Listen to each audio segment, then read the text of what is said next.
Well, good day YouTube, and welcome to another episode of the Albino Rhino Beer Review. We're going to drink a beer in a style that I'm actually starting to really like. It's becoming more and more popular right now. I've never had an Imperial version of this style, and this one is an Imperial version of the style. So let me just move some of these a little bit. Hey, let's just move this a little bit like that. Oh, there we go. My face doesn't get as cloudy now when I turn around. Anyway, this is from Jack's Abbey.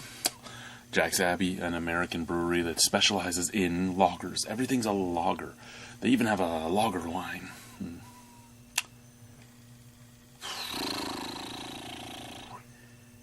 Anyway, this is an Imperial, well, a double Imperial Pale Lager is what they say, a double IPL, but that's the same as an Imperial Lager. This is Jack's Abbey's Mass Rising. So there's Mass Rising. It's 8% alcohol by volume. Again, a style that I'm really starting to like, and I'm starting to love that they're popping up more and more. Just checking if there's anything really worthwhile in here. Not really. Just use the Arazaraz, even though it doesn't say Arazaraz anymore, it's worn off. The Arazaraz wine opener to open this. I'm going the wrong way, I'm stupid. I'm a joke, somebody better rip my neck out if they see me at a bar.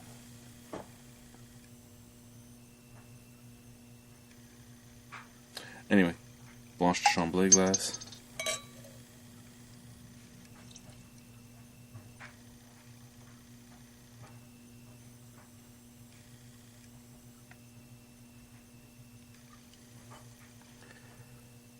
Well, that is a pretty beer. A very pretty beer. Kind of urine colored though. I mean, it is. It's that neon yellow. It actually looks... I'm very sorry for this Jack Abbey, but your beer looks a lot like the low-end ice beers. The bigger named ice beers usually have a slightly lower tinge of yellow to it. The low-end ones usually have that neon yellow. Now on the camera it looks like it's picking up as a normal goldish color, but here without the camera it's just really, really bright yellow. Like pee when you haven't drank enough water. Not you're dehydrated, just haven't drank enough water and your body's filtering out a lot of toxins. It's that color pee. And really not much snap, crackle, pop. The head's sticking around though. I can't ask for much more than that. Yeah, not a bad looking beer. Just, well, I mean, it's a lager. What else did I want from it, right? Smell.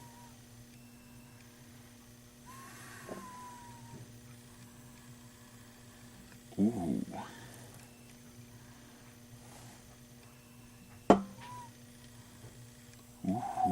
Ooh. Some orange, some mango, a little bit of passion fruit, a touch of apricot, a touch of a nice cedary scent.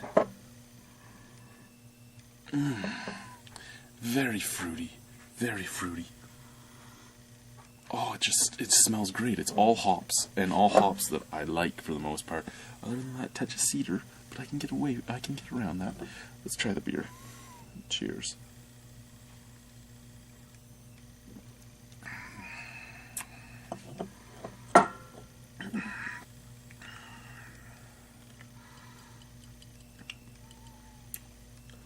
Okay.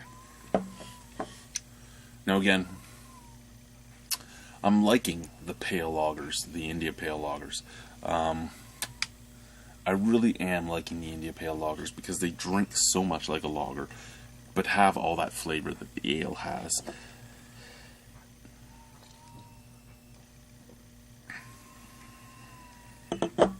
Cannot take away that this is full-on ale flavored. Lots of hops, a little touch of malt at the forefront. You're getting a lot of fruity hops. Again, you're getting your orange, you're getting a little bit of mango, getting a lot of cedar and pine bitterness on the background, resiny bitterness on the background. Drink's a little heavier though. It is a little bit heavier on the body. And you do get... excuse me. I did get a touch of that 8% alcohol. I did get a touch of it. Not much, not enough to make me go, oh my god, I'm drinking 8% alcohol beer. But enough to make me know that I'm drinking something stronger than a 5% alcohol beer. Is that a bad thing? Not really, because it doesn't really affect the taste. It's just there. It is there.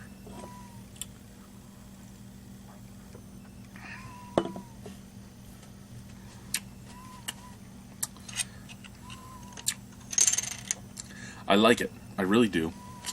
It has probably the highest hop profile of all the India Pale Lagers I've had over this time now. That being said, I think I'd even choose Creemore's Mad and Noisy Hops and Bolts over this. Not trying to say a slag on the company, just with all the flavors that are in there and with the heavier drinkability and all that, it's just not for me as enjoyable as the Hops and Bolts. I know Creemore is owned by Molson, which means it's a Molson product. If it's a good product, it's a good product. Excuse me. It's not a double, though. This is the first, I believe this is the first double India Pale Lager I've had, and I think just pushing up the malts and everything else to make it into the double range made it too heavy for it to be as enjoyable as other India Pale Lagers are in the family. You look at the non-Imperial ones, and they all drink so nicely, and they all have so much beautiful flavor, and they're just such an enjoyable beer because you could drink them one after another, and they have all the flavor, but they're not destroying your palate, and they're not destroying your gut, and I think that's why I like them so much. And then I have this, and it's not destroying my palate, but it's heavier on the gut, it is heavier on the palate, it is a little bit alcoholic in the background. I mean, it's a good beer, but just raising the alcohol wasn't enough to keep this as good as its competitors. And I'm not saying Mad and Noisy is one of its competitors, because the Mad and Noisy line from Creemore really doesn't hold any water to this. But it is still an India Pale Lager, one of the first that I had, and it sits higher for me drinkability wise than this. This has a lot more flavor, but its drinkability just not there as much.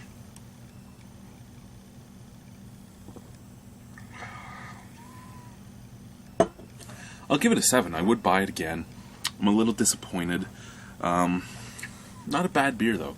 It is something that I could recommend to people. It is something that I would say try it. It's just not... It's not something I'd go out of my way to get. Thank you very much for bringing it to me there, Average Troll America, and thank you guys. Bye.